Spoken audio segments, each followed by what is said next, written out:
Have you ever been called neurotic and are left wondering what neuroticism really is? So, let us understand what is neuroticism. Imagine a line. On one end of the line is a perfect balanced person, always emotionally calm and centered.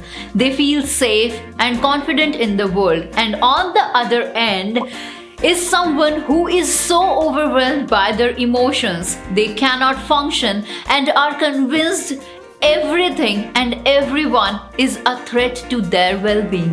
Well, defining neuroticism has been a long-standing debate in psychology. But this line could be seen as a spectrum that best describes it.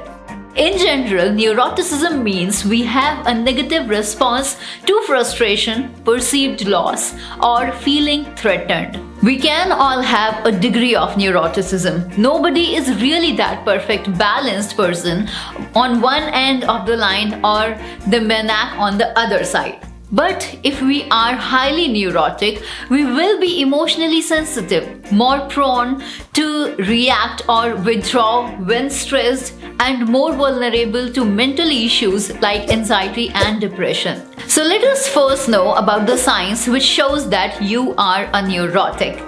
So, what might be some signs of neuroticism you might know?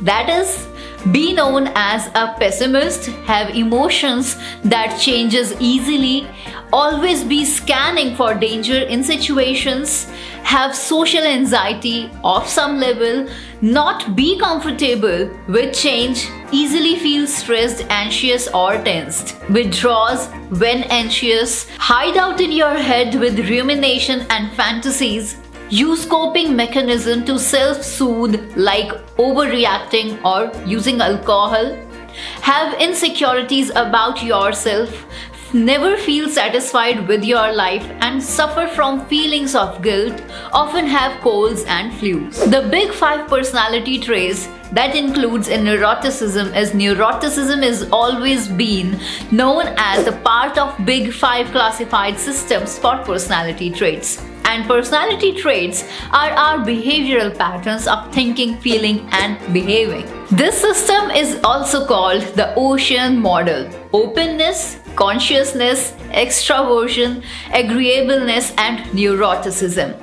These are the 5 basic building blocks it suggests from all our characters, although other research suggests that this is too limited in scope. Related to mental health disorder, that neuroticism have been connected to so many things like anxiety and anxiety disorders, depression, eating disorders, personality disorders, schizophrenia, substance abuse disorders.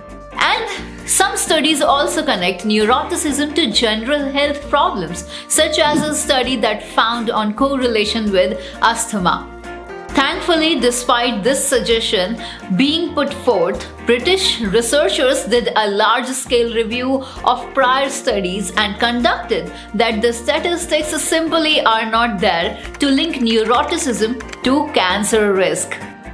So why one is so neurotic? This is the question that might so many of you are thinking about. The exact medical workings of neuroticism are still misunderstood. Researchers suspected that people with high neuroticism have an overreactive limbic system, the part of the brain that deals with our emotions and our memories. And a small American study suggests that it is connected to serotonin levels.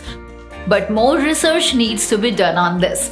But most people with neurotic tendency have a parent who also was a neurotic at some point in his life. And studies of twins reared separately to suggest that around 60 to 70% of neuroticism is in fact genetic. The rest would be down to the environment, as your life experiences would have triggered and solidified your tendency to be neurotic. And being neurotic is not bad at all times, as there are some positives of being neurotic, as it can all seem very negative if you heard what we have said earlier and recognize yourself. But like all things, there are also positives to being emotionally sensitive. As you are more likely to be reactive and creative if you are neurotic, remember all that escapings to your head when reality feels too much. It can lead you to a well-developed imagination. You might know yourself better than your less sensitive friends. Neurotic types are introspective, often analyzing their own thoughts and their feelings or wanting to understand their experiences. Yes, you might experience more sadness, but you might also experience a great sense of joy.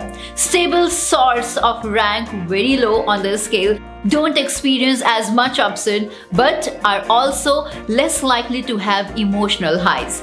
Researchers has also suggested that people with neuroticism take better care of their health as they are more worried about their health symptoms and are more likely to seek doctor, and it all feels so depressing. It is important to remember that psychological terms are not exactly medical issues or illnesses that you can look at under the microscope. They are terms created by mental health professionals to describe groups of individuals with similar symptoms. And psychological diagnoses are not foolproof. These terms changes over time. With the old researchers challenged and replaced, it shows how flexible and uncertain many much terms actually are. The takeaway is that you are not a whole. You are an individual and always will be. Regardless of what labels you currently fit under, what matters is recognizing if your symptoms are making it hard to cope. And if so, then getting support to navigate and manage better and find your ways back to feeling good being you. So this was all about the neuroticism. I hope this will help some neurotic people to deal with their emotions better now. So soon we will talk about some more topics like this. See you soon in a very new video. This is Divya from Tegonity Academy. Till then, goodbye. Take care.